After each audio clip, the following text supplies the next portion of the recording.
જય જિનેન્દ્ર.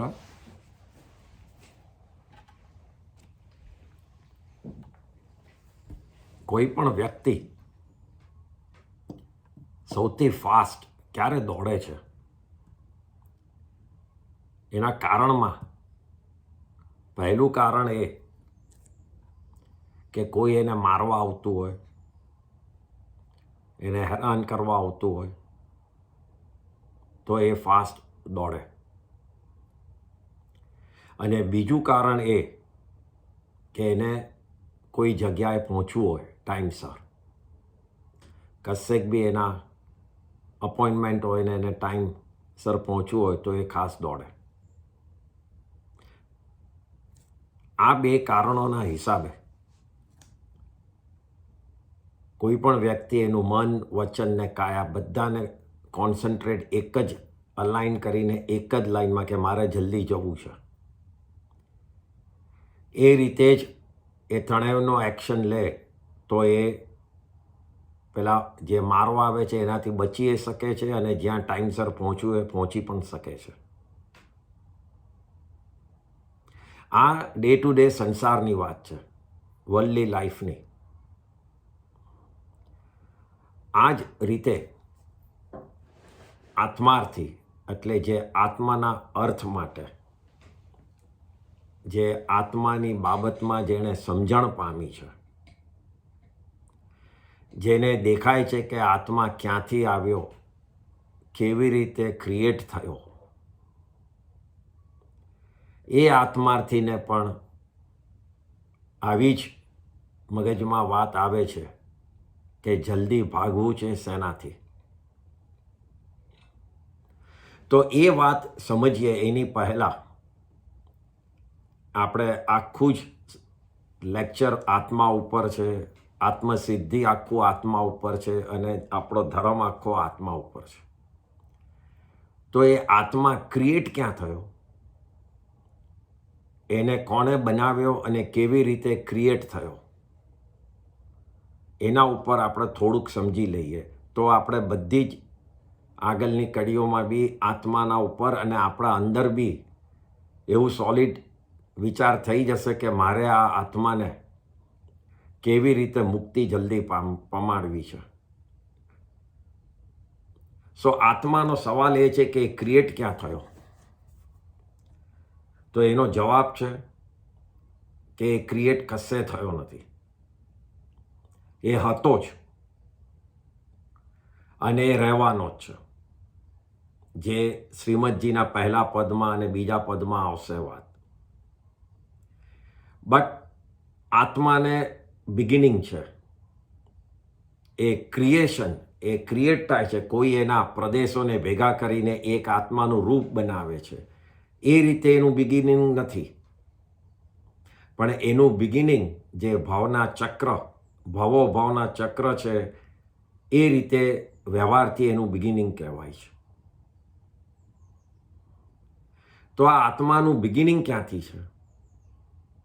તો દરેક આત્મા બાય નેચર શાશ્વતી ખૂબ જ કર્મથી દબાયેલો હોય છે. એનું રીઝન કંઈ નથી, એવી રીતે જ હોય છે.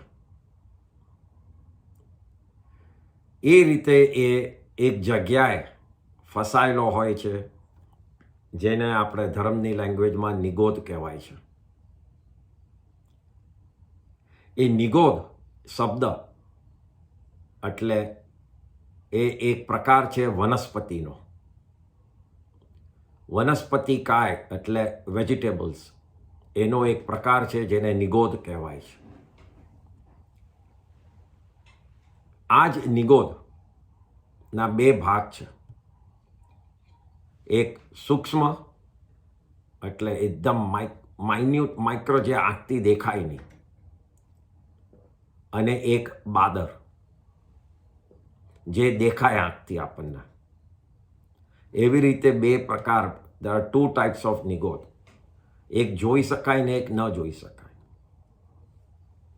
તો આ નિગોદમાં જે સૂક્ષ્મ છે એ ક્યાં છે? તો સૂક્ષ્મ નિગોદ 14 રાજલોકમાં બધે જ છે, એવી કોઈ જગ્યા નથી એક મોક્ષ શિલાને છોડીને એવી કોઈ જગ્યા નથી કે સૂક્ષ્મ નિગોદ નથી. ચારે બાજુ આપણી આજુબાજુમાં પણ બધું જ સૂક્ષ્મ નિગોદ એટલે વનસ્પતિકાય છે. એ વનસ્પતિકાય એટલે એકેન્દ્રિય જીવ, એટલે એને ખાલી ટચ હોઈ શકે, બીજું કંઈ જ સેન્સ ન હોય. પણ આપણે આમ હાથ કરીએ તો એ ખસી જાય છે, એટલે આપણે એને મારી નથી શકતા. તો એવી પ્રકારનું જે સિચ્યુએશન છે એ સૂક્ષ્મ નિગોદ કહેવાય છે. એની અંદર અનંત જીવો બધા ફસાયેલા છે અને એક એક નાના શરીરમાં અસંખ્ય જીવો અંદર ભરાયેલા છે. એક જ શરીર મળે જેની અંદર અસંખ્ય જીવો રહેતા હોય છે. એ જીવો કોન્સ્ટન્ટલી જન્મ મરણ ત્યાં જ કરતા હોય છે. હજી એ નિગોદમાં જ જન્મે છે ને ત્યાં જ મરણ પામે છે. એનું દુઃખ કેટલું સહન કરે છે એ સમજવા માટે આપણા આગમમાં કીધું છે કે એક શ્વાસોશ્વાસ આટલું આપણે કરીએ એમાં 17.5 વાર દરેક જીવ જન્મ મરણ કરી કાઢે છે, નિગોદમાં જ. 2 ઘડી, એક સમાયિક જેટલી ઘડી એટલે 48 મિનિટ્સમાં 65,536 ટુ બી પ્રિસાઇઝ એટલા ભાવો કરે છે. વિચાર કરો, 65,000 વર્ષ, 65,000 ભાવોનું જન્મ અને મરણનું દુઃખ ભોગવવું પડે છે આ જ આત્માને, આ જ જીવને નિગોદમાં. આવી જ રીતે જે બાદર નિગોદ છે, આ સૂક્ષ્મ નિગોદ છે, એવી જ જગાએ બાદર નિગોદ છે. એ બાદર નિગોદ એટલે ક્યાં આવ્યું? તો એ કંદમૂળમાં આવ્યું. દરેક કંદમૂળમાં બાદર નિગોદ છે જે જોઈ શકાય છે. અને ત્યાં પણ અસંખ્ય જીવો, એક બટાટા, એક કાંદા કે એક ગાજર કે કોઈ પણ મૂળામાં હોય છે. એમાં પણ આ જ રીતે જન્મ મરણનું અવસ્થા ચાલુ જ છે. કેટલા અસંખ્ય જીવો જન્મ મરણ થયા જ કરતા હોય છે. અને એટલે જ આપણો ધર્મ કંદમૂળ ના ખાવાની વાત કરે છે કે એટલા બધા જીવોની હિંસાથી આપણે બચી જઈએ છીએ. તો આ રીતે સૂક્ષ્મ અને બાદર જીવોમાં જન્મ મરણ થયા જ કરતા હોય છે. તો જીવ આગળ કેવી રીતે વધે છે? આ તો નિગોદમાં જ કોન્સ્ટન્ટલી ફરતા હોય છે. તો આગળ વધવા માટે કોનો આપણા ઉપર ઉપકાર છે? કોણે હિસાબે એ જીવ આ નિગોદમાંથી ફસાયેલો છે એ બહાર નીકળી શકે છે? તો એક જીવ જે મનુષ્ય ભાવમાં કેવળ જ્ઞાન, કેવળ દર્શન પામી અને એ વિતરાગી બની જાય છે, એ જીવનું જ્યારે આયુષ્ય પૂરું થાય છે અને એ મોક્ષમાં જાય છે, એક જીવ, એ વખતે એક જીવ આ નિગોદમાંથી બહાર આવે છે.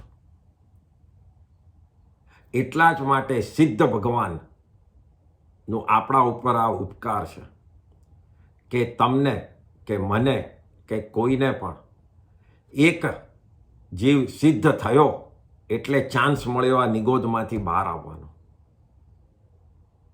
નહીતર હજી નિગોદમાં જ ફરતા હોત. બહાર આવ્યો આ જીવ, હજી તો કર્મથી ભરાયેલો છે એકદમ. હવે એ બહાર આવવાની સિસ્ટમ શું છે? કયો જીવ બહાર આવશે?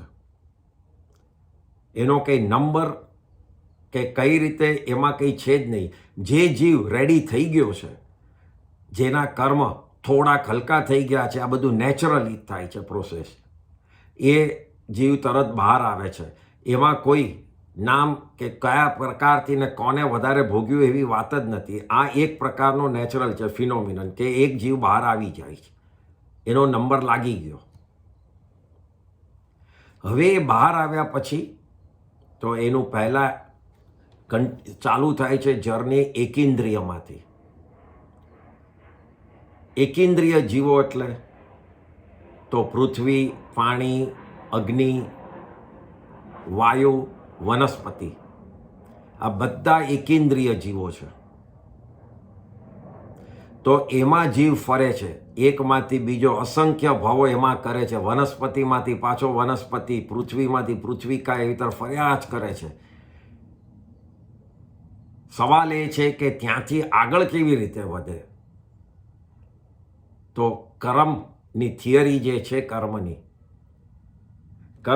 થિયરીમાં કર્મ હલકા બને એટલે જીવ આગળ વધે, એ એનો ફિલોસોફી છે. તો આ જીવને તો જ્ઞાન નથી કે પોતે તપ કરે અને પોતે આગળ નીકળી શકે. તો એ કર્મ હલકો, એ જીવ હલકો કેવી રીતે થાય છે? તો એ જીવ ભોગવીને હલકો થાય છે પોતાના કર્મ.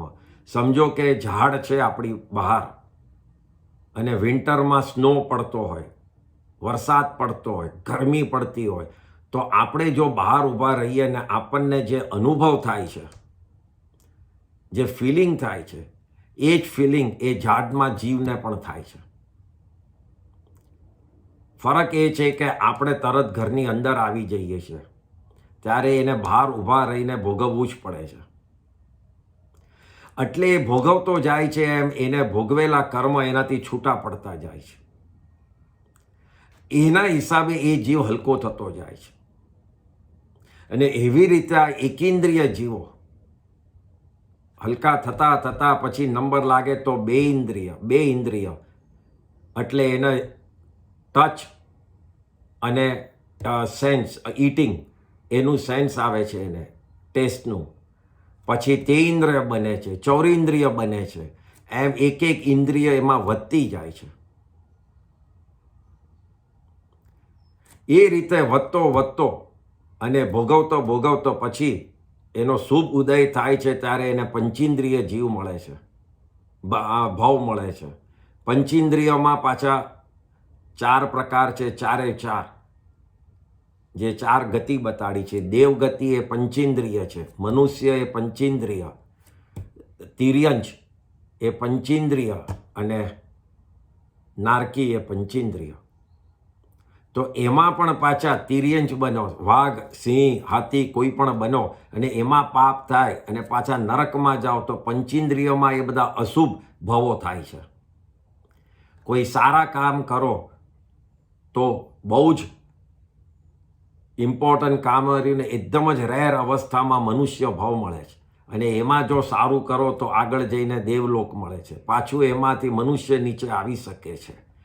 દેવમાંથી પણ કેવા અશુભ કર્મનો ઉદય થાય છે.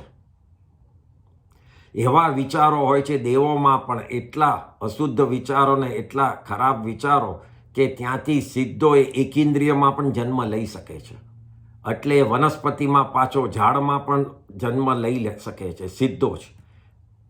એટલે નીચે ઉતરવાનો કોઈ માર્ગ નથી, એમાં તો ગમે તેમ નીચે ઉતરી શકાય છે. અને એટલા જ માટે આ ભાવને ખૂબ જ સંભાળવાનું અગેન એન્ડ અગેન આપણા ધર્મમાં કીધું છે. બીજી વાત કે આપણે મનુષ્ય ભાવ છે, તો મનુષ્ય ભાવ એવા જો ઉપરી ગણો તો 8 વાર થાય છે. એના પછી જો 8 વારમાં આપણે જો આપણી મુક્તિ પામી ન ગયા હોય, કામ ન કરી કાઢ્યું હોય, તો નિયમમાં એનો ગતિ બદલાય જ છે. પછી એને બીજી ગતિમાં જવું જ પડે છે. અને એના પછી પાછો મનુષ્ય બની શકે, પણ પછી એ ચાન્સ લેવો પડે છે. જો બીજી ગતિમાં ગયા અને ત્યાં જો બરાબર વર્તન ન કર્યું, બરાબર રહ્યા નહીં, તો એને પાછી ત્યાંથી ત્રીજી, ચોથી બધી જગાએ જવું પડે ને કોઈ વખત પાછા નીચે ઉતરીને નિગોદ સુધી પાછા પહોંચી શકાય છે. એટલા જ માટે મનુષ્ય ભાવમાં જ્યાં આ બધી સમજણ મળી છે, all the understanding that should be used carefully.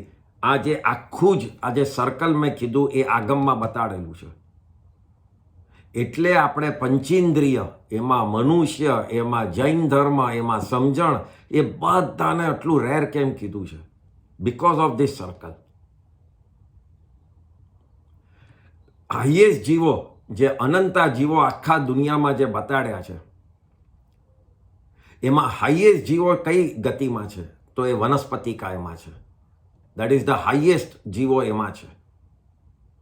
અને સેકન્ડ હાઈએસ્ટ જીવો ક્યાં છે? તો સેકન્ડ હાઈએસ્ટ જીવો છે સિદ્ધ ગતિમાં, મોક્ષમાં છે. એટલે એનાથી પોઝિટિવલી એ પણ જોવાય કે મોક્ષ એટલો રેર નથી જો આપણે મહેનત કરીએ તો. અનંતા જીવો ત્યાં પહોંચી ગયા છે. So positive is we can also reach there. It's a matter of આપણે કેવી રીતે આપણી જાતને સંભાળીએ છીએ. તો આ રીતે જીવની ગતિ અને જીવનું સર્કલ ચાલે છે. એટલે અહીંયા જે વાત કરતા હતા કે બે કારણે સંસારમાં લોકો દોડે છે, એ જ રીતે આત્માર્થી જ્યારે આત્માનું સમજણ થાય છે, જ્યારે આ સમજે છે કે નિગોદમાંથી પોતે ક્યાં સુધી પહોંચ્યો, ત્યારે એને જે ભવો કરવા પડે છે, એટલે એના મગજમાં જાય છે કે આ ભવો મને પાછું મારશે અને પાછો જન્મ કરાવશે. મારશે એટલે એ ડરથી એ ભવોથી દૂર થઈને ભાગવા માંગે છે કે હવે મારે ભવો નથી કરવા. અને બીજું, એને હવે મુક્તિ પામવી છે, એના મગજમાં આવી ગયું છે, એટલે એ મુક્તિની તરફ ફાસ્ટ દોડે છે. એ ફાસ્ટ દોડવામાં પણ ઘણા જણની જુદી જુદી સ્પીડ છે. જો ખૂબ જ જે પાક્કું સમજી ગયા હોય અને એને સાદુપણું લઈ લીધું હોય તો એ તો જાણે કે રોકેટમાં બેસીને ફાસ્ટ દોડે છે. કોઈ એકદમ પાક્કા શ્રાવક બની ગયા હોય તો એ પણ ગાડીમાં દોડે છે. અને કોઈ થોડું કરતા હોય ધર્મ તો એ બળદગાડીમાં દોડે છે. એવી રીતે દરેક જણ પોતાના આત્માને મુક્તિ તરફ લઈ જાય છે. આજે સાધુપણું લઈને કે મોટા શ્રાવક પણ વર્ષી તપ ઉપર, કારણ કે એના મગજમાં થઈ ગયું છે કે મારે એકદમ ફાસ્ટ દોડવું છે. હવે આ જ બધા રીઝનો છે અને એનું રીઝન એક જ છે. આત્માનું જે આ સર્કલ છે એ સમજી ગયા હોય તે કે મારે પાછા ક્યાં જવું છે ને ક્યાં નથી જવું. તો આ રીતે આત્માનું ચાલે છે અને એની સમજણને યુઝ કરવાની છે. હવે આપણે નંબર 41 ગાથા અને 42 અને હમણાં 41, 42 કરીએ છીએ, પછી જો સમય હશે તો 43 પણ કરી કાઢશું.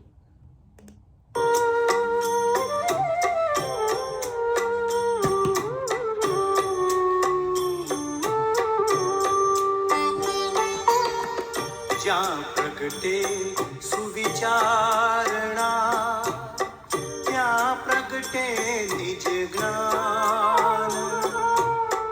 જે જ્ઞાને ક્ષયવોહ થઈ, પામે પદ નિર્વાણ. ઉપજે તે સુવિચારણા, મોક્ષ માર્ગ સમજાય. ગુરુ શિષ્ય સંવાદથી, ભાખું શતપદ આહી.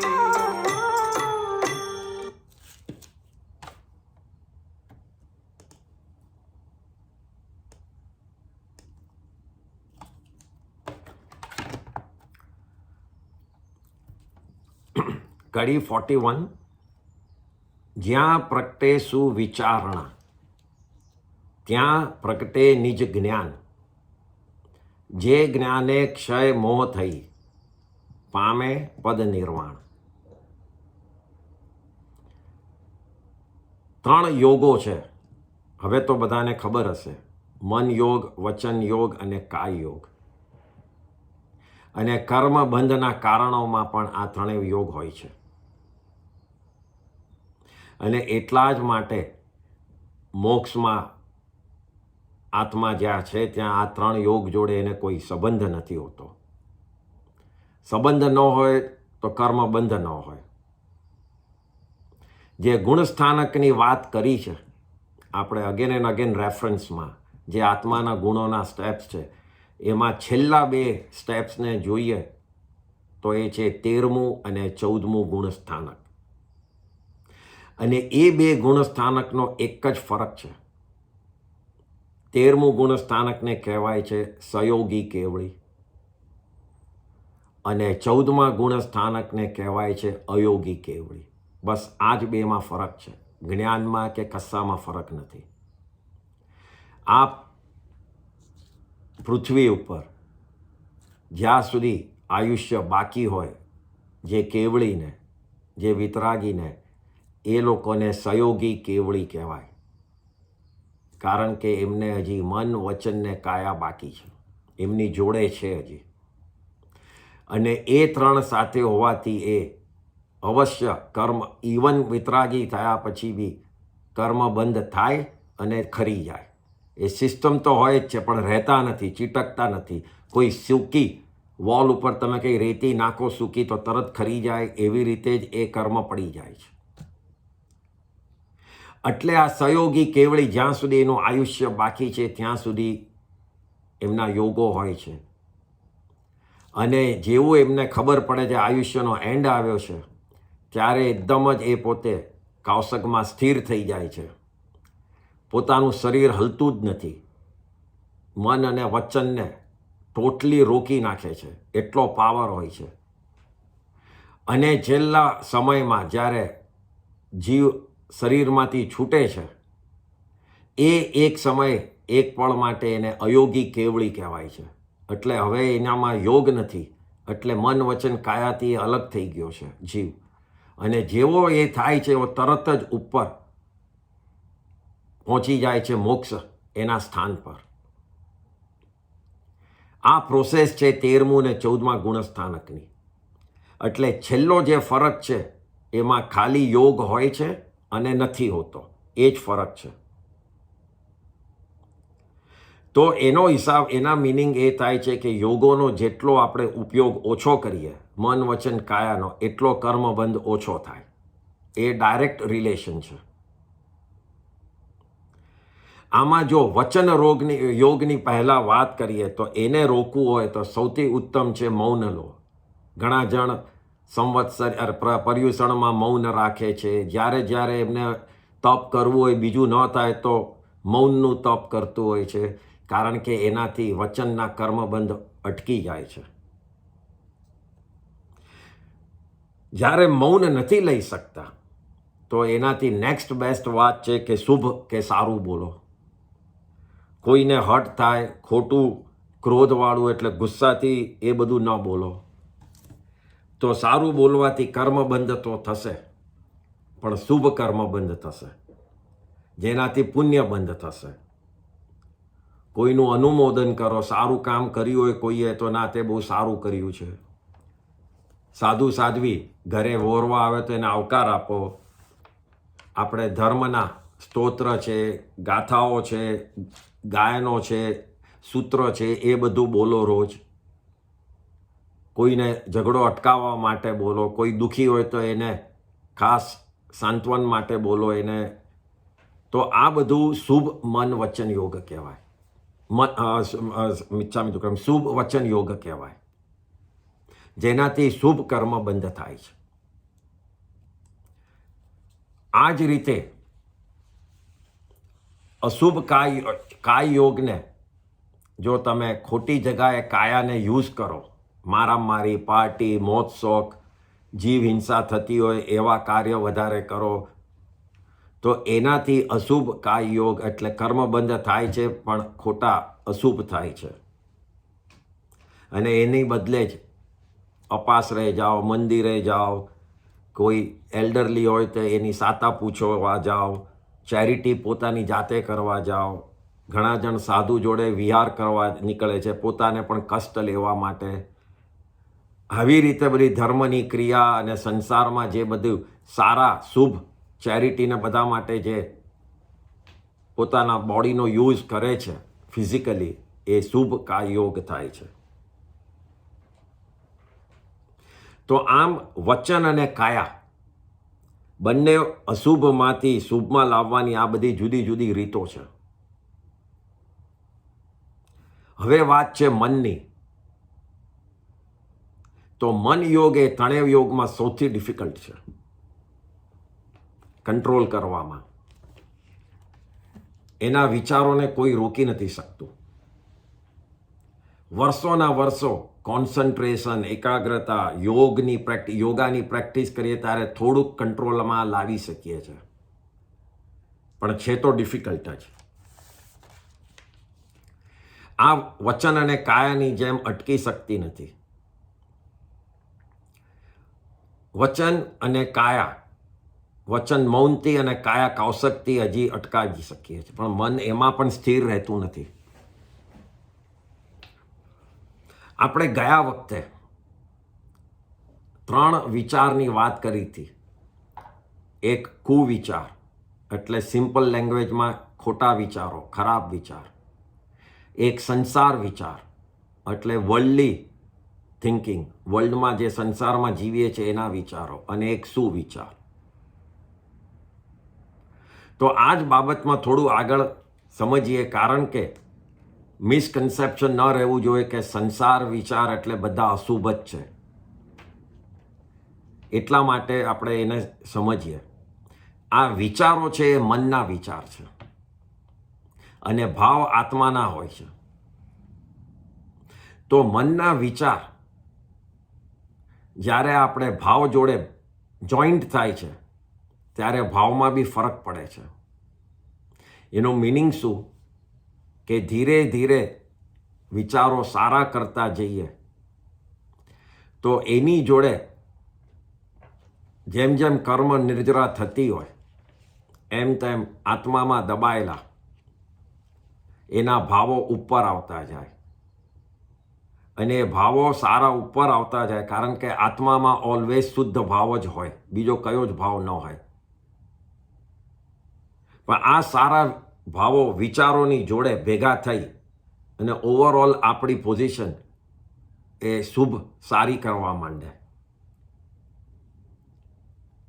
એનું એક્ઝામ્પલને એના સમજીએ એમાં કે જે 3 ભાગમાં જે આપણે ગયા વીકમાં જે વિચાર ઉપર વાત કરી હતી એને જ ભાવ જોડે કમ્પેર કરવા માટે 4 ડિફરન્ટ ટાઈપ ઓફ ભાવ બતાવ્યા છે. તો પહેલો ભાવ છે અશુદ્ધ ભાવ, બીજો છે અશુભ ભાવ, ત્રીજો છે શુભ ભાવ, અને ચોથો છે શુદ્ધ ભાવ. તો અશુદ્ધ ભાવ એટલે એ સૌથી ખરાબ અવસ્થા. અગેન બધાને મનમાં હશે કે તમે આત્માના ભાવ તો ઓલવેઝ શુદ્ધ જ હોય, તો અશુદ્ધ ભાવ ક્યાંથી આવી ગયો? તો આત્મા જે કર્મના પરિણામો, કર્મ જ એના ઉપર જે ચોંટેલા છે એનાથી એ આત્માના ભાવો એ અશુદ્ધ થાય છે, અને એ બહાર આવે છે ત્યારે આપણી અવસ્થા અશુદ્ધ ભાવની થાય છે. એ આત્માની ઓપોઝિટ દિશાના ભાવ છે જે કર્મ કરાવે છે એના. તો આ ભાવમાં જ્યાં બીજાનું બગાડવું, કોઈ ખોટું કરતું હોય તો એને સારું કહેવું કે આ તું બરાબર કરે છે, સાચું કરે છે, તું તારે કર. કોઈને ઝઘડા માટે ઉશ્કેરવો, કોઈનું દબાવી નાખવું, જ્યાં ત્યાં બધી પાપ વૃત્તિ કરવું, એ બધું જ અશુદ્ધ ભાવમાં આવે છે. કોઈ સાચા ધર્મ, સાચા ગુરુને ફોલો કરતું હોય તો એને એમાંથી ખેંચી કે ના આના કરતાં તો આ બહુ સારું બોલે છે, અહીંયા આમાં જ સાચો ધર્મ છે, એમ કરીને કોઈને સાચીમાંથી ખોટી લાઈનમાં લઈ જવું એ બહુ મોટો અશુદ્ધ ભાવ છે.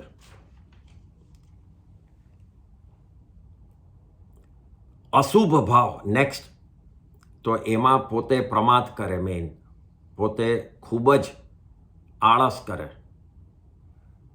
મોજ શોખ, પાર્ટી, પિક્ચર, ટીવી વગેરેમાં ટાઈમ કાઢવા, બધું આપણને એમ લાગે કે હું કેટલો એક્ટિવ છું, ચાલીને પાર્ટીમાં જાઉં છું, but from the angle of religion it is પ્રમાદ, બિકોઝ તમારો ભાવ ઇઝ નોટ ઇન રિલિજન. પોતે કોઈની જોડે ઝઘડે, ખૂબ જ પરિગ્રહ કરવાનો એને મન થાય, ખૂબ જ લોભ હોય, એને ખૂબ જ ઈગો હોય, કોઈ બોલાવે કે ન બોલાવે અભિમાન એને થતું હોય, બહુ કમાઈ ગયો હોય તો આવા પ્રકારના જે ભાવો કોન્સ્ટન્ટલી જેના મગજમાં રહેતા હોય એ અશુભ કર્મ, અશુભ ભાવમાં રહેતો હોય છે જીવ. અહીંયા હવે ખાસ ત્રીજામાં શુભ ભાવમાં એ સમજવાનું છે, અશુભ ભાવ અને શુભ ભાવમાં ધર્મનો જ્યારે ભાવ હોય છે એ શુભ ભાવમાં જ હોય છે, પણ સંસારના ભાવમાં પણ બે ભાગ પડી જાય છે, એ અશુભ અને શુભ. એટલે શુભમાં પણ સંસારની બાબતમાં થઈ શકે છે ભાવો. એ કઈ રીતે? તો કોઈના માટે સારું વિચારવું, કોઈના પ્રત્યે દયા ખાવી, ચેરિટીઓ કરવી, કોઈને સાચી સલાહ આપવી, કોઈનું કંઈ ખરાબ થતું હોય તો એને કહેવું કે ના તું આમ નહીં આમ કર. કોઈના ઘરમાં બે ભાઈઓ કે બે છોકરાઓ વચ્ચે ઝઘડા થતા હોય તો એને સમજાવે કે ના તું આ રીતે એ લોકોનું છૂટું પાડ તો શાંતિથી બધા થઈ જશે. થોડું જતું વધતું કર, થોડું છોડને, એમાં શું ફરક પડે છે. આ બધા સંસારના જ ભાવો છે.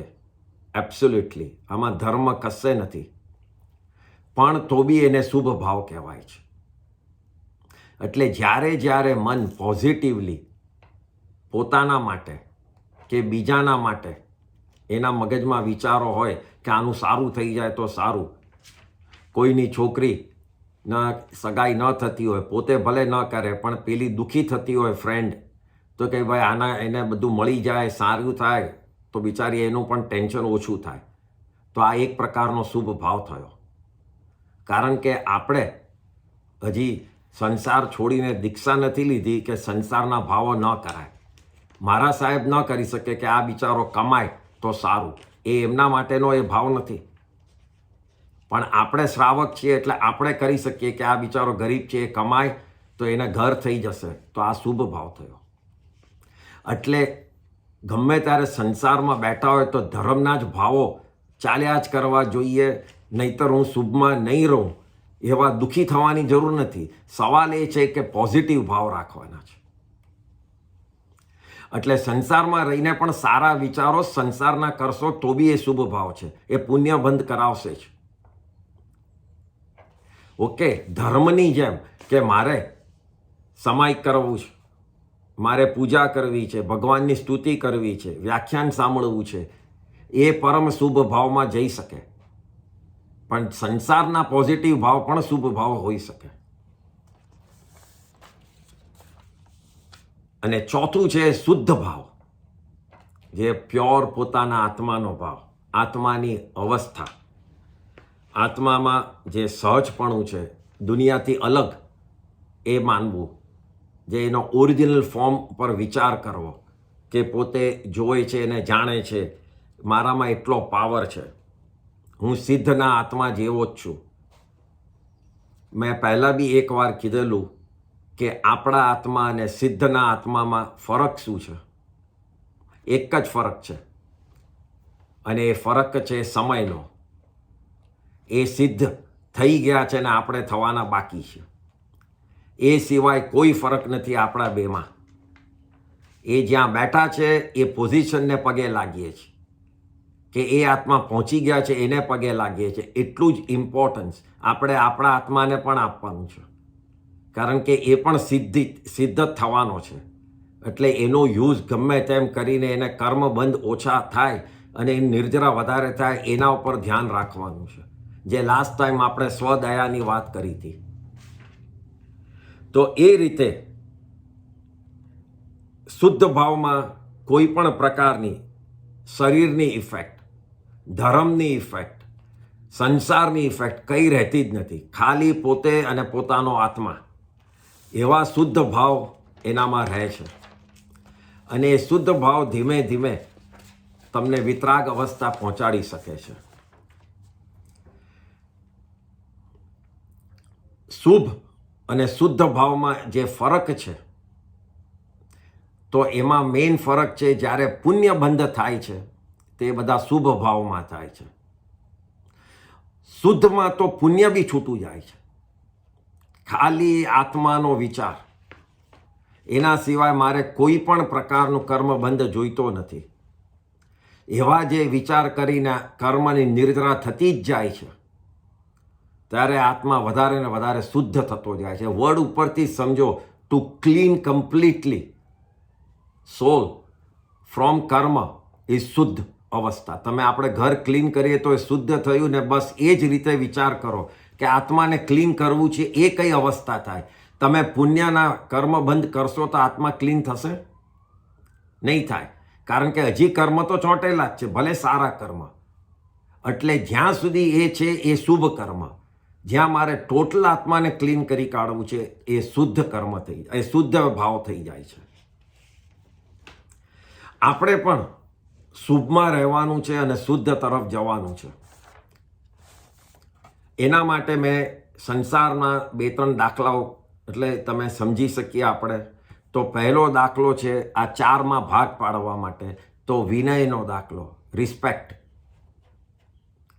તો કોઈ રિસ્પેક્ટ આપતું હોય તો એને તમે, તમારી જોડે કોઈ હોય અને કોઈ આવ્યું ને એને રિસ્પેક્ટ આપવા એ જતો હોય વિનય કરવા, તો તમે એને ના પાડી દો કે કંઈ જવાની જરૂર નથી, મોટો આવ્યો એના ઘરનો, તારે શું કામ જવાની જરૂર છે, એ તો ઠીક છે, એમ કરીને કોઈને વિનયથી અટકાવી દો.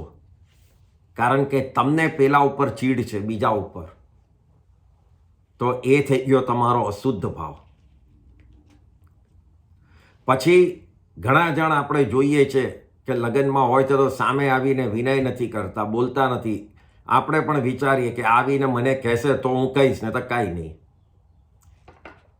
તો હજી પણ મગજમાં એ થોડું અભિમાન રહી જાય છે, ઈગો નડે છે, તો એ અશુભ ભાવ થયો.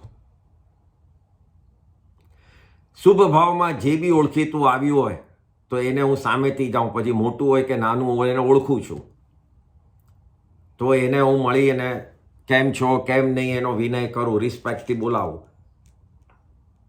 તો એ અશુભમાંથી શુભમાં ગયો. અને દરેક જણ, નાનો આવે કે મોટો આવે, દરેકને કેમ છો ભાઈ, કેમ નહીં, કેમ છે તારું ફેમિલી, કોઈ પણ પૂછે. આપણે ત્યાં લગ્નમાં આવેલો હોય, કોઈ નાનો માણસ બી, ઓફિસનો પણ કોઈ પ્યુન આવ્યો હોય તો એને કેમ છે ભાઈ, તો એ શુદ્ધમાં ગયો. કારણ કે સર્વ આત્માને સરખા સમજે છે, કોઈમાં એને ઊંચ નીચ નથી રાખવું. આ જે હું શુદ્ધની વાત કરું છું એ સંસારના એંગલથી કરું છું, ધર્મના એંગલથી તો કોઈ વિચાર જ નથી હોતા. એટલે જસ્ટ બેમાં ડિફરન્સ કરું છું. એટલે શુદ્ધમાં જ્યારે સમાનતા આવે ત્યારે એ શુદ્ધ થઈ જાય છે. When all are equal, then it becomes શુદ્ધ. કમાવા એટલે પૈસા કમાવા છે બિઝનેસમાં, પણ આ 4 ભાગ પાડો તો જ્યાં લુચ્ચાઈ કરવી છે, જ્યાં ભાગીદારોને સાચો હિસાબ બતાડવો નથી, ભાઈઓને સાચો હિસાબ બતાડવો નથી, વીક હોય અને હું જ બધું કરું છું એટલે એને હવે એનો ભાગ આપ્યા વગર બી છૂટો કરી કાઢું કે બધું હું જ ચલાવું છું. એટલે આ બધું જે ગોટાળો, એના માટેના જે વિચારો કરે અને એના માટે બધું જે પ્રિપેર કરે, આખું બેકગ્રાઉન્ડ, કે હવે હું વધારે પૈસા કમાવા આ જ રસ્તો મારી પાસે છે, કે 2 ભાગને બદલે એકમાં જ લઈ લઉં તો સીધો મારા ડબલ થઈ જાય, તો એ બધું જ અશુદ્ધ ભાવ છે. કોઈને આવી રીતે દગો આપવો એ અશુદ્ધ ભાવ થઈ જાય છે. પછી બિઝનેસ કરો છો પણ એ અનીતિથી કરો છો, રોંગફુલ, જેમાં જુઠ્ઠું બોલવાનું વધારે હોય, માલ કંઈ બતાડો, આપો કંઈ જુદું, ટેક્સની બી ચોરીઓ કરવા માટે જે બી છુપાવવું પડે, માલને અંદરથી કાઢવો પડે, એ બધું જ રીતે કમાવાનું જે રિઝલ્ટ માટે જે કરવું પડે છે એમ સમજે છે, તો એ બધી અનીતિ થઈ. અને અનીતિથી કરેલો ધંધો એ અશુભ ભાવમાં કર્યો કહેવાય. જે નીતિથી ધંધો કરે છે, મીન્સ પ્રોપરલી, પોતાનો વાંક હોય તો સામેથી જઈને કહી દે કે આ મારાથી ભૂલ થઈ ગઈ છે, મારે તને આટલા આપવાના છે, પોતે પરફેક્ટ હિસાબ રાખે, બીજા કોઈનું દબાવે નહીં, પોતે નફો કરે સંસારમાં છે તો, પણ પ્રોપરલી નીતિથી કરે, રાઇટફુલી કરે, કોઈનું દબાવીને નહીં. તો એ પ્રકારના જે ભાવો હોય છે એ શુભ ભાવ ગણાય. અને જ્યાં કમાયા પછી હવે સંતોષ આવી ગયો છે કે હવે ઇનફ કમાઈ લીધું, હવે મારે કંઈ આગળ ધંધો કરવાની જરૂર નથી, આઈ એમ હેપી, મારે એમાં ખર્ચવાનું કેટલું છે, એનાથી તો ઘણું વધારે કમાઈ લીધું છે, તો એ રીતે સંતોષમાં આવી જાય તો એ શુદ્ધ ભાવ થયો. તો આ રીતે કમાવાના ઉપર બી આવી રીતે ભાગ પડે છે. એટલે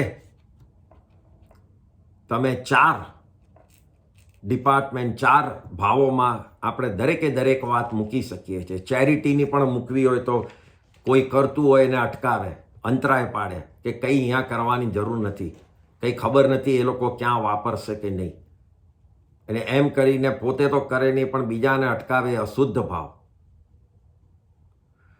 પોતે કોઈ દાડો કરે નહીં એમ સમજીને કે મારી મૂડી ઓછી થઈ જશે. હવે આટલી ચેરિટી કરીને પેટમાં એને દુખતું જ હોય કે મારી મૂડી ઓછી થઈ જશે, તો એ અશુભ ભાવ થયો. કોઈને હેલ્પ કરવાની તો વાત જ નથી. પછી પોતાની નજીક જે 2, 5, 10 જણને ઓળખતા હોય એ લોકોની ચેરિટી કરે. પોતાને જ્યાં સમજણ પડે ત્યાં જ કરે અને ત્યાં એને હેલ્પ કરે, તો એ શુભ ભાવ થયો.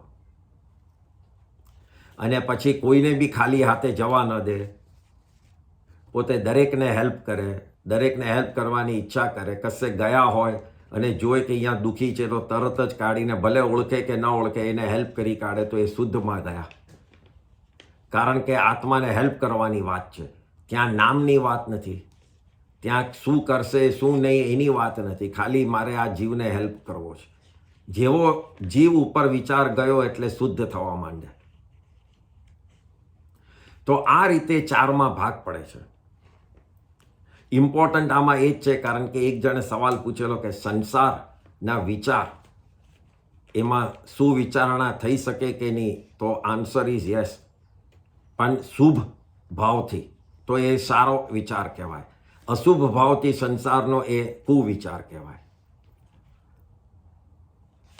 તો આ રીતે પોતે આગલી કડીમાં જે સુવિચારણાનો એક ઇમ્પોર્ટન્ટ રસ્તો જે કીધેલો કે સુવિચારણા ઉપર, એટલે કે શુભ ભાવ ઉપર કેવી રીતે આવવું, તો એના માટે શ્રીમદજીએ કીધું કે સદગુરુનો બોધ, ગુરુનો સામે બેસી એમના મોઢે સાચો ધર્મ અને સિદ્ધાંત સાંભળીએ તો ડેફિનેટલી મગજ શુભ તરફ જવા માંડે.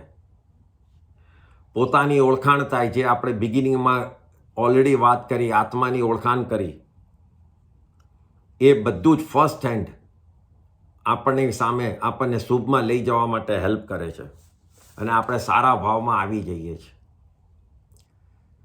આ જ સુવિચારણા, સારા વિચારો આપણે એકલા બેઠા હોય તો એ મનમાં ફર્યા કરતા હોય છે, તો એટલો ટાઈમ આપણો કોન્સ્ટન્ટલી શુભ કર્મ બંધ થયા જ કરે છે.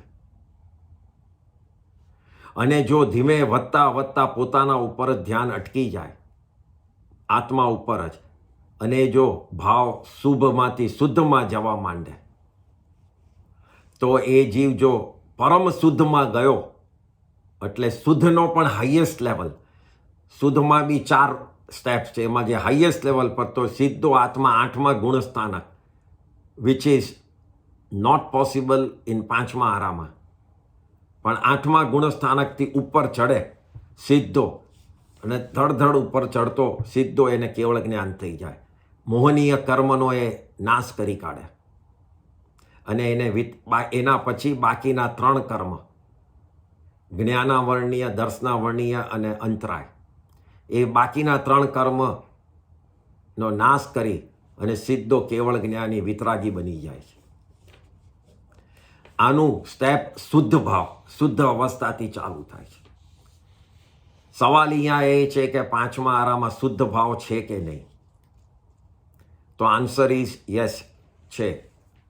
પરમ શુદ્ધ નથી કે જેનાથી કેવળ જ્ઞાન થઈ શકે, પણ શુદ્ધ ભાવમાં જઈ શકીએ છીએ.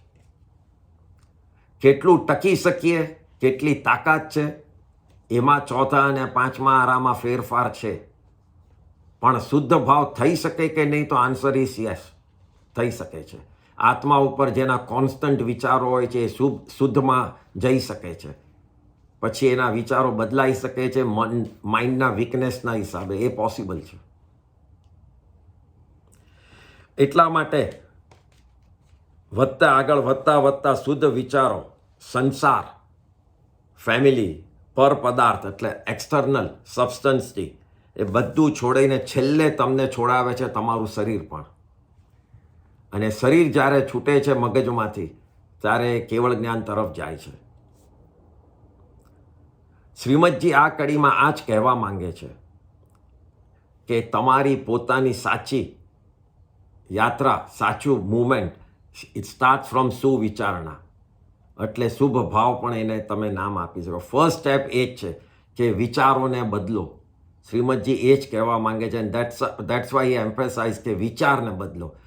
ક્રિયાને બદલવા પહેલાં વિચારને બદલો, નહીં તો ક્રિયા જ કંઈ કરો છો એ ખોટી થશે. ખોટા ક્રિયામાં બેસવાનો અર્થ નથી, કારણ કે તમે વિચારણા જ તમારી નથી કે આ હું કરી રહ્યો છું સાચું, એ જ મગજમાં નથી. એટલે અહીંયા શ્રીમદજી એ જ કહેવા માંગે છે કે શુભ વિચાર માટે તમે સત્સંગ કરો, ગુરુનો ઉપદેશ સાંભળો, ધર્મનું વાંચન કરો. આ બધી પ્રવૃત્તિઓ અને સંસારની પ્રવૃત્તિમાં ચેરિટી કરો, કોઈને સાતા પહોંચાડો, કોઈને બેસાડીને એનું કંઈક દુઃખ હોય તો સાંભળો. તો એ બધી જે પ્રવૃત્તિ, એ બધી જે એક્શન છે, બધું તમને ધીમે ધીમે શુભ તરફ લશે. Not only religion but even in આપણા ડે ટુ ડે એક્ટિવિટીઝમાં બી જે સારું. તમે જો 2 જણમાં ઝઘડો હોય ને તમે એને શાંત કરાવો તો યુલ ફીલ ગુડ કે જો 2 જણનું મેં શાંત કરાવ્યું. ઇન્ટરનલી આપણને શાંતિ થશે. તો એ શુભ થયું. બિકોઝ યોર રીઝન વોઝ કે 2માં ઝઘડો ઓછો થાય. એ 2માં કસાયો ઓછા કરાવ્યા. દેટ મીન્સ કે તમે તમારી કર્મ નિર્જરા કરી. જ્યાં જ્યાં કસાયો ઓછા કરાવશો ત્યાં ત્યાં તમારી કર્મ નિર્જરા થશે. એટલે આ રીતે સુવિચારણા એ નિર્વાણ પદ, મોક્ષ પદનું ફર્સ્ટ બેઝ છે. અને ત્યાંથી જ આત્માનું ધ્યાન ચાલુ થાય છે. તો આ 41મી કડીમાં જે કહેવા માંગે છે શ્રીમદજી,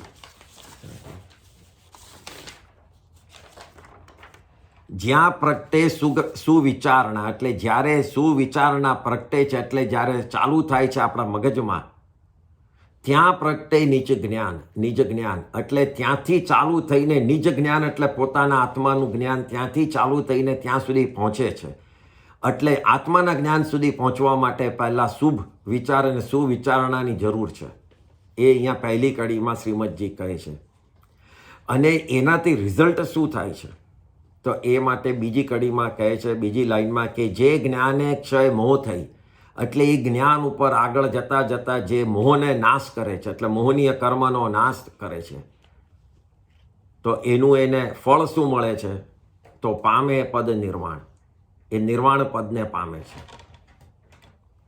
એટલે તમે આ જ લાઈનમાં જુઓ તો આખી એમને શ્રીમદજીએ બતાડ્યું સુવિચારણાથી નિર્વાણ પદ સુધીનું. તો આ કડીમાં એ જ કહે છે. હવે 42મી કડી જોઈએ. ઉપજે તે સુવિચારણા મોક્ષ માર્ગ સમજાય, ગુરુ શિષ્ય સંવાદથી ભાક્યું સદ પદ અહીં. જેમ આપણી દશા એટલે કે આપણી બુદ્ધિ, આપણા વિચારો, અવર થિંકિંગ, એ જેવી રીતે હોય એવી જ રીતે આપણને દિશા મળે. એટલે આપણને થોટ પ્રોસેસથી જ આપણી ડિરેક્શન મળે છે. If our thought process are right, will get a right direction. So દિશા is connected directly with dasa. So dasa and disa both are connected. If you think right, you'll find a right way. Simple as that. તો આત્માર્થીના લક્ષણો છેલ્લી કેટલીક ગાથાઓમાં તેનામાં રહેલા thought process એટલે વિચાર દશા, સુવિચાર થાય એટલે મોક્ષ માર્ગ સમજાય, એના ઉપર હતા. તે માટે આપણા આગમમાં, જૈન આગમમાં ફંડામેન્ટલ જે પ્રિન્સિપલ્સ છે, જે સિદ્ધાંતો છે, એ 6 સિદ્ધાંતો છે, which is part of the આપણા મૂળ કહેવાય ધર્મના. એ 6 પદના ઉપર જે વાત ચાલુ થશે, જે હવે કડીઓ આગળ ચાલુ થશે, એના માટે અહીંયા શ્રીમદજી કહે છે. ઇન્ટરેસ્ટિંગ પોઈન્ટ એ છે કે શિષ્ય અને ગુરુની વચ્ચેનું ક્વેશ્ચન એન્ડ આન્સર એ રીતે એમને આ શાસ્ત્ર બનાવ્યું છે. શિષ્યના મનમાં શંકા થાય, ડાઉટ્સ થાય છે, તો એ ગુરુને પૂછે છે. ગુરુદેવ એનું સમાધાન, સેટિસ્ફેક્ટરી આન્સર આપે છે. તો આવી રચના, આવી રીતે શ્રીમદજીએ ગુરુ શિષ્યની વચ્ચે ક્વેશ્ચન એન્ડ આન્સર કેમ મૂક્યા?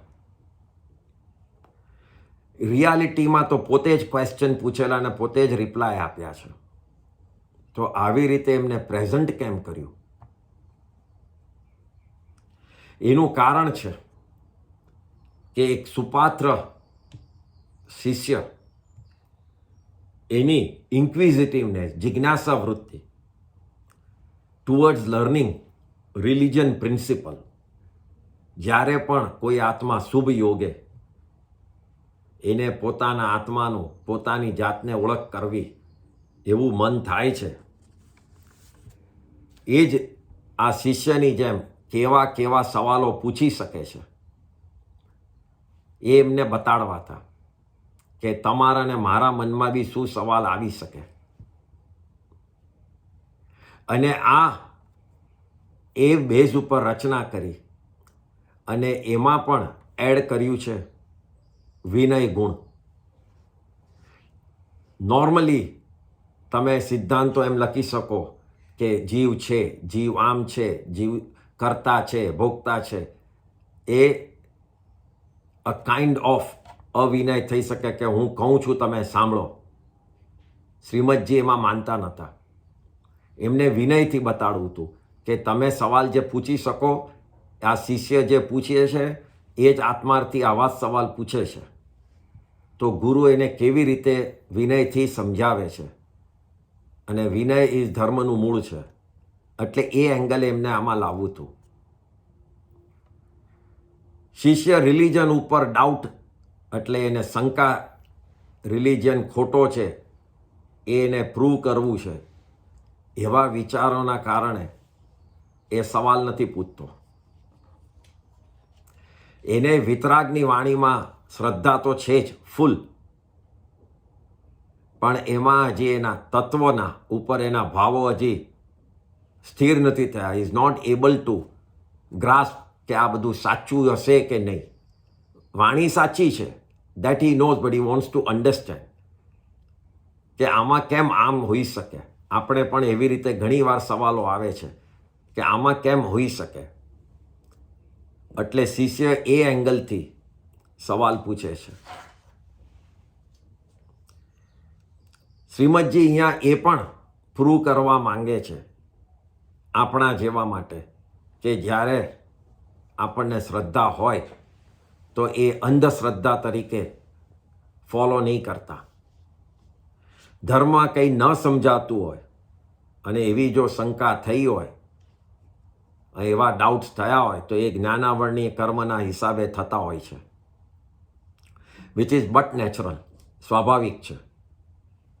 તો એવા સવાલો અગેન એન્ડ અગેન, જેના જવાબો ખબર હોય, ગુરુ મળે તો એને પૂછવા જ જોઈએ. એ જ શ્રીમદજી કહે છે.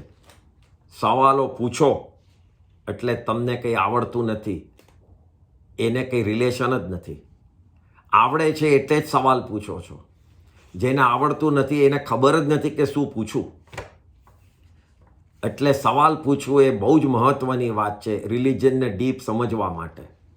જ્યારે બી કોઈ પણ કોઈ જગાએ કહે કે આ બધું મને સમજાયું, તો સમજવું કે અડધી વખતે તો એ ઊંઘતો હતો. કારણ કે પોસિબલ જ નથી એક વારમાં બધું સમજાઈ જાય. એ સવાલ પૂછે તો જ સમજાશે.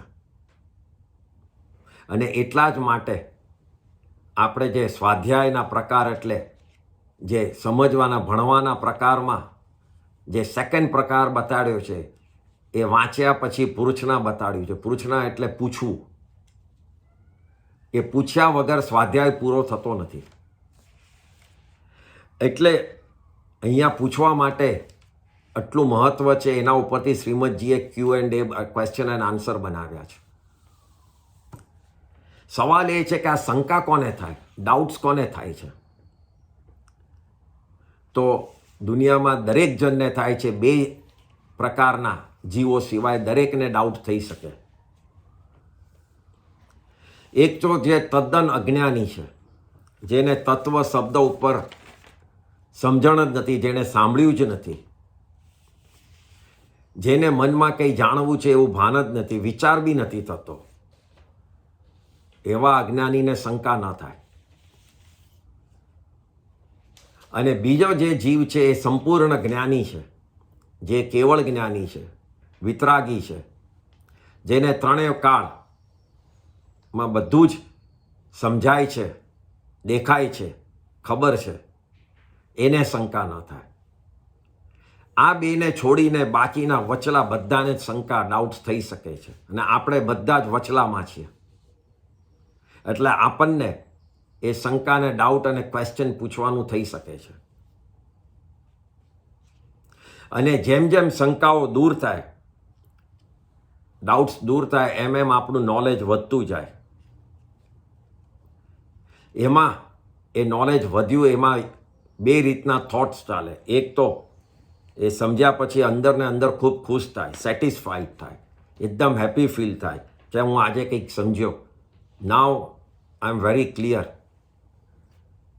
અને બીજા પ્રકારના જીવોને એ સમજ્યા પછી અભિમાન આવે કે I am able to understand, now I know everything. Shrimadji આપણને પહેલામાં રહેવાનું કહે છે કે સમજ્યા પછી પણ વિનયમાં જ રહેજો. એટલે સમજ્યા જ પછી પણ અગેન એન્ડ અગેન શિષ્ય ગુરુને પૂછે છે સવાલ. કોઈ દાડો એમ કહેતો નથી કે હવે તમારે મને સમજાવવાની જરૂર નથી. શ્રીમદજી પણ એટલા માટે જ ગુરુ શિષ્યના સંવાદથી એમને જે કહેવું છે એ કહે છે. અને એના જ એંગલથી આપણી પાસે આ શાસ્ત્ર આ રીતે આવ્યું છે. સવાલ પૂછવાની પ્રથા, સવાલ પૂછવાનું જે સિસ્ટમ છે, ઇટ ઇઝ કમિંગ ફ્રોમ ભગવાન મહાવીર સ્વામી અને ગૌતમ સ્વામીની વચ્ચે. ભગવતી સૂત્ર આપણું એક આગમ છે 5મું. એમાં કીધું છે કે થ્રુઆઉટ લાઈફ ભગવાન મહાવીરને ગૌતમ સ્વામીએ 36,000 સવાલો પૂછ્યા હતા. દરેક ટોપિક, દરેક પોઈન્ટ ઉપર જ્યારે ભગવાન દેશના આપતા હતા, એમાં ગૌતમ સ્વામી હાથ જોડીને ભગવાનને સવાલ પૂછતા હતા. 36,000 સવાલો પૂછેલા. Mind well, Gautam Swami knew each and every answer. એમનો સવાલ પૂછવાનો હેતુ ખાલી બાકીના લોકો જે બેઠા હોય ને એ લોકોને સમજણ પડે એના માટે, ઇઝી કરવા માટે આ સવાલ પૂછેલા હતા. તો ઇટ પ્રૂવ્સ એ વખતથી જ કે ભગવાનની વાણીમાં પણ કોઈ વખત સમજણ રહી જાય અને ડાઉટ ન રહે, એટલે એને હેલ્પ કરવા માટે ગૌતમ સ્વામીએ બી સવાલ પૂછ્યા હતા. અને એ જ પોઈન્ટ અહીંયા શ્રીમદજી શિષ્યના મોડે લાવે છે કે સવાલ પૂછે છે એના ગુરુને. તો આ રીતે આત્મસિદ્ધિ શાસ્ત્રમાં જે વર્ણન કરવું છે એ 6 પદોનું, એ હવેથી નેક્સ્ટ વખતથી ચાલુ થશે. અને આને જ સમજવા માટે પહેલી 42 કડી, 42 પહેલી વર્સિસમાં શ્રીમદજીએ પહેલાં સદગુરુ, પછી મતાર્થી, પછી આત્માર્થી અને વિનય ગુણ, એ બધાની વાત કરી લીધી. હવે આ બધું સમજ્યા પછી એમને આખું સ્ટેજ રેડી કરી કાઢ્યું છે to move forward for the real theory on the 6 પદો ઉપર. અને એ 6 પદ કયા છે એ આપણે 43rd કડીમાં નેક્સ્ટ ટાઈમ જોઈશું. કોઈને કંઈ, 1 મિનિટ,